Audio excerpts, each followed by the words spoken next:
Giselle, sabi na friend, grabe naman yung maman na nagbago na. Ano kaya nagbago sa kanya? Pananamit. Pananamit. Forma.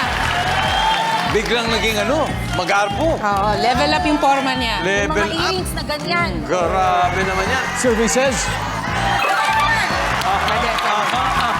Kaking grabe naman yung maman lang. Ano kaya? Ang sagot ko, itsura. Itsura. Itsura. Baka nagme-makeup na, baka may bagong ilong. Yun, Ganyan. Itsura. Diba?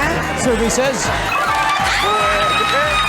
David, grabe naman, Nako, siyempre, kung manalo kayo dito, 200,000 pesos yan. Sabihin sa inyo, grabe naman, yumaman lang, nagbago na. Ano kaya pwede magbago sa'yo?